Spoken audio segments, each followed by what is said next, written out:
Welcome back to another episode of Cheers PA Beer Talk. I'm your host, as always, Maalik Stark. Before you get into this episode, I'd like to give a special thanks to the PLCB for making this show possible this season. And also follow us on Instagram, Facebook at cheers_PA.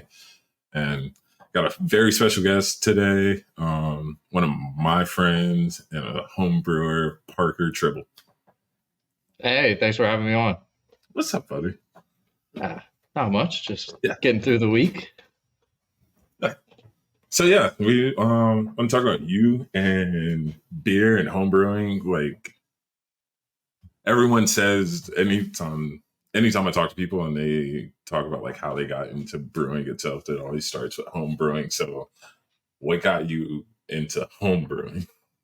Yeah, it was two things really. One, I've been working at a brewery called Mooduk Brewery in Elizabethtown. It's been, I would say, coming up on 3 years now. So that's what like kicked off my love for beer.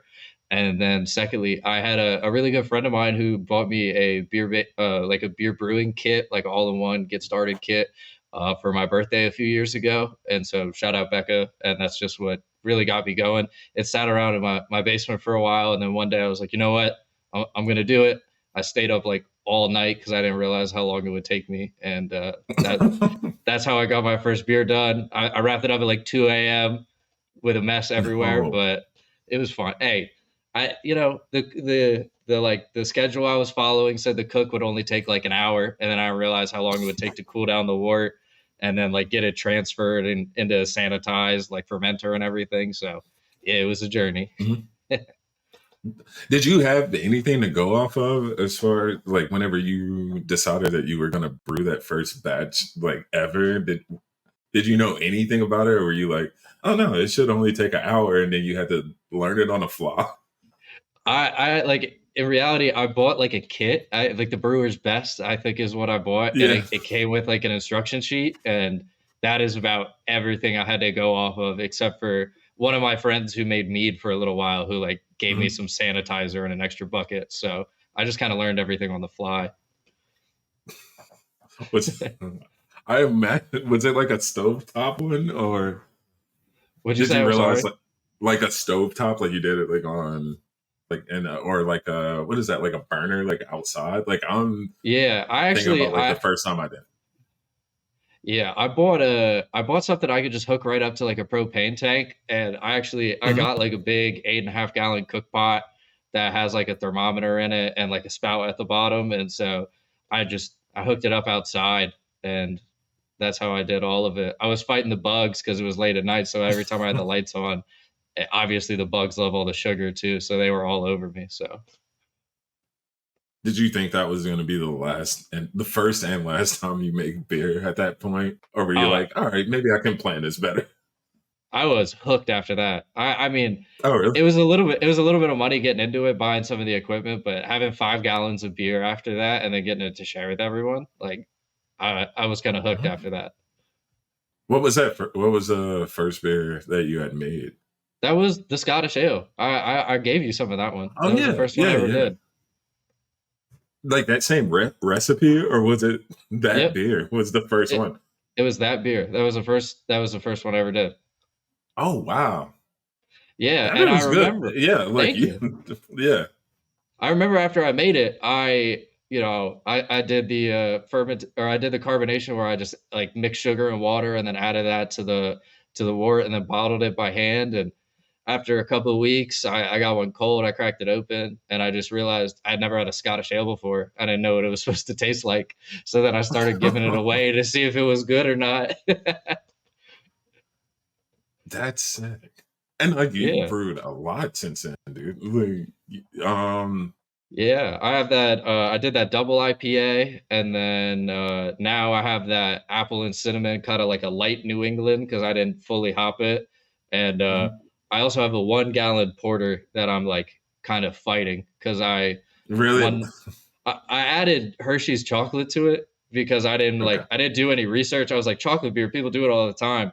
So I like minced up chocolate, blended it with some water, added it into the batch, and then started reading about why that was terrible because of all like the fats and oils that are in just like chocolate bars. Oh, So my plan right now is once it gets cold enough, I have it all put off in like side like fermenters. I'm gonna put it in my mhm. garage and try to let it freeze and see if I can get a lot of that fat to solidify, and I can pull it off Okay. before I carbonate it, so I still can get like a decent head on it. But we'll see how it turns out. I mean, as a home brewer, I haven't messed up anything yet. So if I mess up a what this batch is, it's fine. It's gonna happen inevitably. That's sick.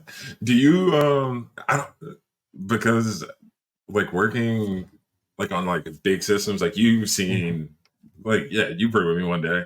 Like Mm-hmm. doing it like that small of scale, do you feel like that's like is it I'm sure it's still as stressful whenever you like try something like putting chocolate bars into a beer. Yeah, I don't know. That was a late night decision, but the Did like you put it actual in? what'd you I say? was gonna say, did you put it in while it was fermenting, or was it more like after it was already like done? It was mostly done fermenting. It like it had I had let it ferment for a while before I added it. I just had taken some hydrometer readings, and I realized it kind of had stalled at a little lower ABV than I wanted a porter. I think it was sitting around like 5.5%, and I like Okay, some heftier beers, so I was like, let's have some chocolate. It should be good, but wasn't the best decision. was it? And But you said it's not done, right? Like you haven't like tasted it. no, because I'm still. It just hasn't gotten cold enough yet. I have it sitting in my fridge. I don't have a freezer that's big enough to like set it in there, so I'm waiting for it to get cold enough outside that I could pop it in the garage overnight, let it freeze Oh yeah, that that's way. fine. But yeah, I mean, small scale brewing can be a little stressful because there's no like assistance. I brew with I have one of my friends who I brew with pretty consistently. Yeah. He's traveling the country in a van, so every time he like pops by on one of his trips, we make a beer, and Mhm. we always have someone maintaining the temperature while we're cooking because it's all propane, so you got to be twisting the gas knobs and stirring everything Yeah. by hand and try not to drip sweat into the beer. So it could be a little stressful That's yeah, that's so true. That's and why I'm appreciating like the cold weather right now, and then I wake up super early anyway, especially on like brew days, because I'm like I do not want to be sweating while yeah. things are already hot. Like it's, Mhm. but no, I get that. I do that. Yeah, and the other fun part is just you got to get creative with it. Like the porter I did was a 1 gallon batch, so I Mhm. I don't always want to set up the whole rig outside of my garage and do 5 gallons. So I did a 1 gallon batch for this porter, and I remember I took like a wooden spoon that had a hole in it, so I could put my thermometer through it, and I like balanced it on the side and held it down with a pair of tongs so that it like dipped in the water but wasn't touching the bottom of the pot. Because it's just a stainless steel pot. It doesn't have a thermometer built in Yeah. it. I don't have like a little heat gun or whatever. So yeah, I had to jimmy rig a couple things to make it go smoothly, but make it happen. Whenever you like, because you said that working at Mood Duck, like, Mhm. do you ever? We talked about like you going to them, like talking about like homebrewing before, right? Mhm. So like as far like that scale, like any like pointers they gave you as far as like you had to go to them for like a issue or something to ask about. Yeah, I will. I'll text Mike every once in a while. Our head brewer is Mike. He's awesome. I remember I just texted him a picture of one of my beers in a bucket, and I was like, "Is this mold?" And he was like, "I don't know. Like, drink it, see if you get sick." And I was like, "All right." He was right. It wasn't mold. He was fine. I'm a little stubborn and like steadfast, so I try not to go to him for much advice. Like, all I want to do is give him a Yeah, beer and have him tell me he likes it. So yeah. I haven't asked for too much help, and I know how he is too. He'll always just give me like he'll try and he'll be like, yeah, and he won't give me more than that. He likes to see what I can come up with. So he's Yeah, also a it's like the even kill. yeah, and he's a traditional guy too, and so he loves lagers and he likes to keep it classic or even go back to some like really kind of older classic styles of beers, and I like to get weird with it. And so Yeah. I know we don't always play in the same categories. I remember a while ago it was like a chocolate chip cookie stout, and I like just turned 21, and I was like, this doesn't taste like chocolate chip cookies at all. And that was like another thing that inspired me when I was brewing. I was like, I bet I can make something that tastes better than that. That actually tastes like cookies. So I don't think there's anything wrong with being like, nah, this doesn't taste like how I would make it if I was this person. So like, mm-hmm. and then that makes you like bump it up too. Like just the Yeah, idea of being like, this is how it should be. And then we can use this title or whatever. yeah, Uh, exactly. so like different, like bigger systems, seeing that, does that like Mhm. give you hope for like, not hope, but any insight of what home brewing can turn into? Yeah, I think I find a lot of the like really big systems pretty sweet. I for my other like my day job, I work in kind of like the industrial space, so I see like a lot of industrial automation and like a lot of the electronics going on that are really cool. So whenever I get presented like with the opportunity to go look at that stuff, I'm always nerding out, like looking at all the buttons, trying to follow the wires and do all those things. So I would say I'm a little lucky with my background that I might kind of have a I don't know, like a little bit of a cheat, like a head forward and all that stuff. So I don't know. It'll be fun to experiment setting up like some automated things and doing those, like break down with like a Raspberry Pi or like a Logic Yeah, controller and try to get all those systems set up. But you know, that's large infrastructure. It could cost a lot of money. I I know I was listening to your last episode and they were like, I don't know how anyone builds like their own big system like that. It's so much easier to like buy it. And I agree. Like I can only imagine trying to get all that stuff set up. But I think if I had the opportunity to kind of like play around and get my hands on like a larger system like that, I would have a blast. and with your day job, Hmm. like it is dealing with like wiring, like computer parts and stuff like that. Yeah. Have you? So Yeah, I was gonna say I focus on like networking and like wireless communications, but like I go hand in hand with like industrial controls and like data and IO and that type of stuff. So yeah, yeah. I'm not gonna act like I know what IO is, but input output IO. okay, all right, okay, yeah, yeah. No, I get it now. Yeah. But as far as like setting up, whenever you said like automation and stuff like that, Hmm. do you think it would be like just as far as scale? Like if you wanted to do something like that in your own homebrew system, is it still as intensive or like I hard to do? Like if you yeah, wanted to just be like, oh no, I can mess around and like combine both of what I'm doing right now. I think it would be I mean it's definitely a possibility. I think something on a smaller scale would be pretty easy. Like if you get comfortable with some of the basic like kind of coding and like the ideas of logic, like it shouldn't be the most complicated thing to set up because you know you're maintaining consistent temperature and checking for like water quality and things. It's not you're I don't know, you're not utilizing AI or coding something crazy, but it Yeah, would be it'd be tough for me because like I was saying, I cook off like propane and doing those things for when I brew, and yeah, I don't want to. That's dangerous, and so I would probably want to switch to something fully electrical, and yeah, so it would just be like a little bit of a cost thing for me and a little bit of time invested that I don't have right now, but it's definitely something I'm looking at in the future because it would be it would be easier and I think it would come out with a pretty like consistent product, you know? yeah.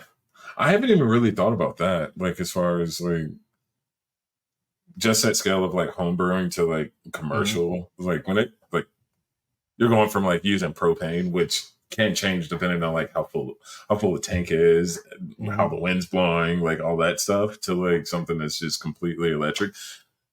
The system I brew on, it could be that, but I just didn't even think about that. Do you? Is that how it is at Mood? Um, to be honest, I'm not entirely sure. Yeah, I've helped out Bruin a little bit, but I think you know Mike kind of brews all over the place, and yeah, I'm not always in there. We do some smaller brews, like we do a some charity events where we have like a employee tap takeover. But you know we're doing like six stools, like smaller batches, and he kind of has like an all-in-one kit where you just like you know you set the temperature and like it just does everything for you. You mix it, and then so I haven't gotten too much hands on with his bigger system, so I'm not too sure how they all work. But knowing Mike and like his crew, like they built it all themselves, and yeah, they are the only people that know how it works. And so if they aren't there, it's just like between you and God to figure out how that thing functions, maybe. yeah. So just with like background in like both things and like the experience with like brewing now, is there anything that you look at on your day job and you're like, if this was in brewing, this would be so easy? Because I would have to think that way, especially with like different technical things. Yeah. So not to like nerd out too much, but a pretty big trend that we're looking at right now in my day job is data collection and visualization. So you always have these machines running and like they have computers in them. So obviously they have data going through them. Mhm. And so a really big thing is people like they want to collect the data, contextualize it, and like then they want to feed it to AI, have it make real time changes, yada yada. But I think the really cool thing would just be like dashboarding. So where you take like all your data points and put it into like a user interface that would be really easy like to understand. So say Mhm. you're brewing and you're in the middle of something cooking and you're like, oh, I got to step out or like get on the computer and send some emails. It'd be nice if you could like look at a screen and it would tell you it's like, all right, here's the temperature of your cook right now and like the pressure or all these other things like. And so that's like what I see and I think all the time. I was like, oh, that'd be nice if I could just go, make sure the water's added, get the ingredients in, and then I could just go sit inside on the couch and have a little app on my phone or something, tell me how my brewing's going. Yeah. Like I think that would be the most useful things besides obviously feeding it to some magic Google chip that has artificial intelligence that's like your beer would be better if you like decrease the temperature by 0.01 Celsius, like whatever. So Yeah. I've heard that a lot when it comes to like AI and all those things. Like Google is like AI itself is more so, especially whenever you like ask it a question, like it mhm. asking it like specific questions, especially with the thing like brewing. Mhm. It's just searching faster than you can for that Exactly. answer and like compiling data. So yeah, Yeah, that's and super interesting. I think it's a weird balance because I love like technology and pushing things forward, but I think there's something so personal about beer Mhm. and like making it, getting it in there like with your hands, like having a big old paddle and mixing stuff around. Like there's something really Yeah. special and there's like a real person to person connection, like sharing your alcohol. So I don't know. I like kind of the idea of technology automation, but I beer is like a classic thing to me and I don't want to mess it up too much with all the high tech stuff. Like Yeah. it's like my creation, like it's a way for me to like express myself creatively and share that with other people and make their night a little bit better depending on how many beers they have. So Yeah. I don't want to lose that what feels important to me. So Yeah. What was what's your go-to beer right now? um I mean just being a PA native, like I love to just always get a Yingling because I know I can always Yeah. find it around here. Yeah. Um I'm trying to think of my go-to. Like my favorite thing is just go to like beer stores and just look around for anything that's weird, whether that be like a weird beer or just a weird label. I'm trying to remember. I Yeah. just picked up one beer. I saw it was on the shelf and it was covered in dust, and I was like, "Ooh, that seems interesting." It was a barrel-aged wild ale with hibiscus, and I thought it was cool because on the side it was like warning, like this is an active thing, and it was telling you all about it. I got a picture of it, and I'm gonna try and pull it up. Um, yeah, it was from Toolbox Brewing in California, and I think they said they bottled it in 2022, and it was like a collaboration they did for International Women's Day, Mhm. and so that's what I'm gonna drink next. I would love to age it more, but I don't have like the right way to keep it the temperatures and stuff. So that's something that I've really been interested in and like trying to learn a little bit more about aging beers and like when you can and when you can't, how to do it right. I think is really cool, especially with like the history of like IPAs. People think they like hopped them so they could survive the trip to India, kind of like where they get their name. So they were like naturally aged that way. So Yeah. I think it would be cool to kind of start like have like a wine cellar like my parents, but it's full of beer instead of wine. Yeah. And you said like that story about it. Is that not why that happened? Because that's 100% what I believe. Yeah, I mean that's what I think. I just never took Oh, my okay. time to I never took the Yeah. time to verify it. This is like me in bed at night, like, oh, I wonder why it's called an IPA. And so like I just looked it up, but I didn't read like official documents or anything. I don't know. I'm sure some people do. I Yeah, wouldn't. I don't. I'm gonna be completely honest. I don't care for IPAs that much. So like, it's nothing. yeah. Hey. I know but what you mean. I think I read it on Quora. Like, I think I saw a bunch of people yeah, arguing about aging beer, and I read it on Quora. So it was like, this isn't a reliable resource. I shouldn't tout no. this as fact. But Whoever yeah. like puts the most letters in all caps the most, that's who's right. Yeah. Oh yeah. But besides that little tangent, I would say like my most go-to beers. I feel like every time it's always stouts, man. I can always get down with a stout. I always know what to expect. I have a stout for you. Okay. I have that barrel aged Russian Imperial Stout from Mooduk. I got a Oh, bottle for nice. you, Yeah, yeah. Hannah, and Nate to share. So those are like my go-to. They're like the fancy bottle of wine. It's like the top tier of craft beer Oh, in is my it? opinion that I like to share. So Is it like a 20-ounce bottle or like a 16? yeah, Because the 20-ounce ones can look very, very fancy, and I never want to open those. yeah. So, It's the big 20-ounce bottle, yeah. nice, dude. It's got the cork in it. I bought 3 bottles this time from our anniversary, so I got enough to share and enough to save. Sweet. Did you Yeah. when did you said you started working at Mooduk like 3 years ago? Yeah, coming on 3 years. Right after I graduated college. So, do you think that that like kind of gave you a leg up whenever you started home Started. brewing? Oh yeah. Oh for sure. Yeah. I just trying so many different beers like Mhm. is really what kind of gave me that, and then just being able to have people, I'll be working and then someone will hand me like a little bit of a beer and they're like, here, what is this? And then I'll drink it and have to like think about it. It's like, what hops do I taste or what other Yeah. flavors or like what style is it? And just kind of being in that environment gave me some of the knowledge I really needed to be successful homebrewing, I think. And since you've like made beer, does it like kind of I don't want to say ruin it, but whenever you try different types of beer, do you feel like you can't enjoy it the same way? No, I feel like I actually I'm paying like closer attention to it. I'm Mhm. like sitting there trying to appreciate all the different little things. If you just drink like your light lagers like you can find everywhere else, you're gonna have some consistent flavors and there's not too much variation going on. And so working at a craft beer place like has really sent me out there from trying like Belgian quads aged in like white wine barrels to Yeah. just like a Hefeweizen or something like that. Like you really get the whole variety, which kind of I think really helps me explore a lot of different routes of making beer. So, and Yeah, like where do you like what's the I don't want to say goal, but like yeah, perfect world, like what is where's homebrew gonna take you? yeah. I think I like you said goal because I think one of my goals is the Lidditz Homebrew Festival.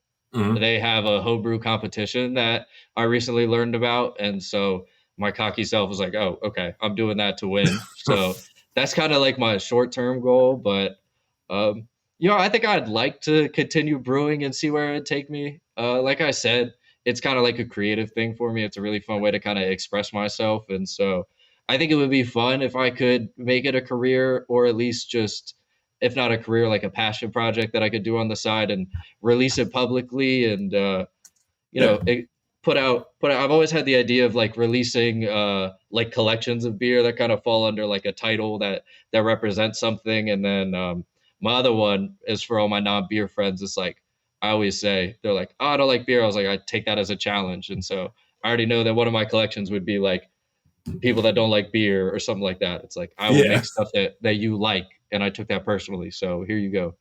So That's do you whenever you started homebrewing, like mhm. what are some of those like upgrades that you have done to like systems?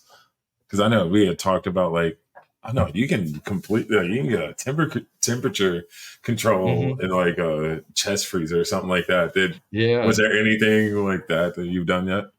There's not anything yet. I've been really lucky. Like I haven't had to treat my water or do any of that stuff. Like I got really lucky with the water I have here that that's been good.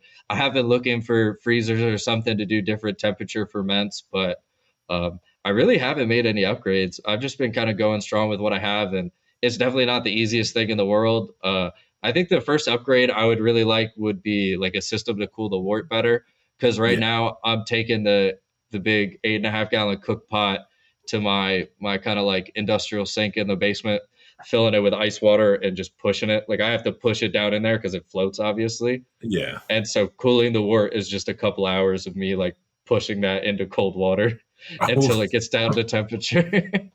no. And that's like, yeah, that's like at post boil, right?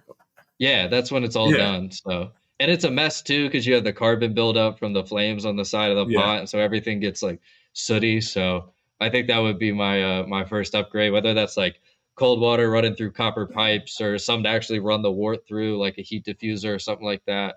But that'd be my first upgrade for sure. It'd make my life a lot easier.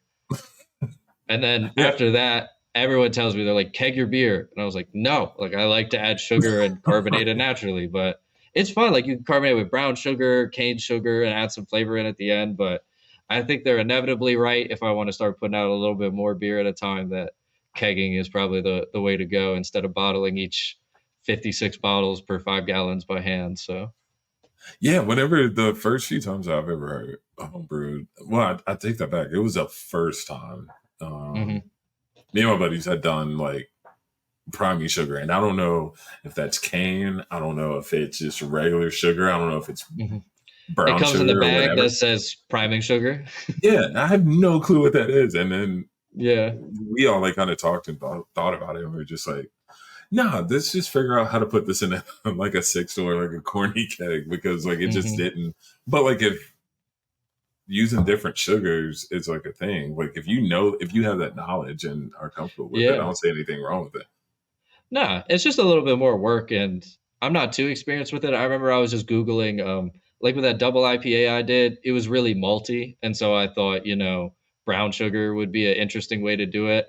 And so I Googled it, and I remember you were supposed to add like, I think it was an extra couple grams per gallon of brown sugar than priming sugar. And so I did like a 40-60% split between Okay. the two. And I think it came out nice. I don't know. I think it gave the head like a little bit different of a color, but I'm not entirely sure because I haven't redone that recipe without the brown sugar. But it's fun to play around with. It's an extra variable that gives you new tastes.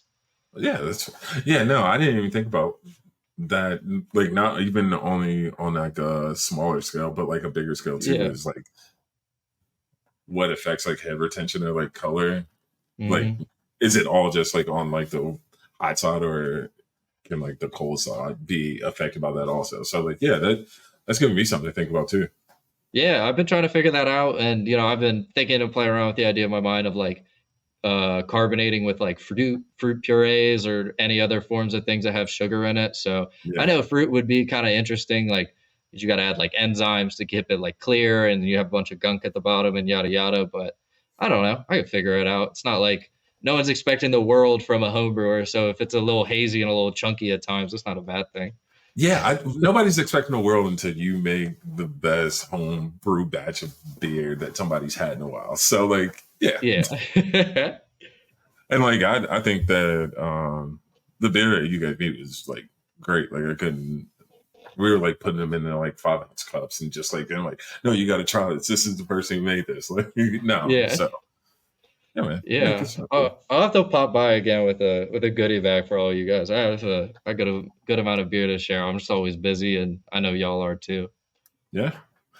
And the beer that we brewed together, the day that you came in for the brew day, that's getting packaged soon. So Okay, sweet. I've been keeping an eye out for that one. yeah, so I'll be sure to like reach out to you whenever it gets in, when we were about to put it in cans and stuff like that, so you can come out. Sweet. Did you? I can't remember. Did you guys put the raspberry? I know that was kind of your first beer that you got out. Did you guys get that in cans, or is that on tap only? Yeah, it's only in tap on tap. Yeah. Did I you would have it? love. Oh, I've had. That's what I drink every time I pop into Zero Day. It's Sick. Yeah. incredible.